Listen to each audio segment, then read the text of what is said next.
పితృపారంపర్యమైన మీ వ్యర్థ ప్రవర్తన విడిచిపెట్టినట్లుగా వెండి బంగారముల వంటి చేయి వస్తువుల చేత మీరు విమోచింపబడలేదు. కానీ అయితే ఇప్పుడు దేవుడు మనం ఎలా విమోచిస్తున్నాడంటే, ఎలా అమూల్యమైన రక్తము చేత. ఇప్పుడు ఇక్కడ ఏమన్నాడు? మత్తయి సువార్తలో ఆయన రక్షకుడు అన్నాడు, యేసు రక్షకుడు అన్నాడు. యెషయా గ్రంథం 53వ అధ్యాయం ఏమన్నాడు?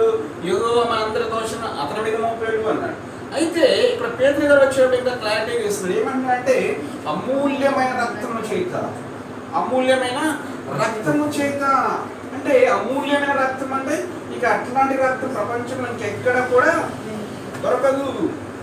అమూల్యమైన రక్తం చేత ఇంకేమన్నా అంటే అనగా నిర్దోషము నిష్కలంకము గొర్రె పిల్ల అంటే క్రీస్తు రక్తం చేత మీరు విమోచింపబడి మీరు ఎరుగు కదా. మనం ఇప్పుడు ఎలా విమోచించాడంటే అమూల్యమైన రక్తం చేత విమోచించాడంట. ఆ రక్తం ఎట్లాంటిదంటే అది నిర్దోషమైనది, నిష్కలంకమైనది. దాంట్లో ఎటువంటి దోషము లేదు, ఎటువంటి కలంకము లేదు. అది మన రక్తం అయితే ఆదాము రక్తం. మనం ఎక్కడి నుంచి వచ్చామో ఆదాములోంచి వచ్చాము. ఆదాములోకి ఎప్పుడైతే పాపం వచ్చిందో అందరిలోకి పాపం వచ్చింది.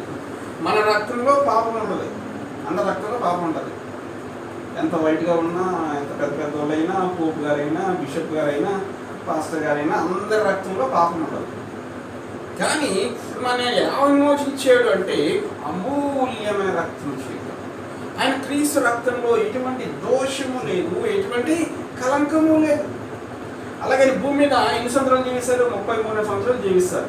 ఆయన ఏమంటాడంటే నా యందు పాపం అనేదని మీలో ఎవడు స్థాపించను?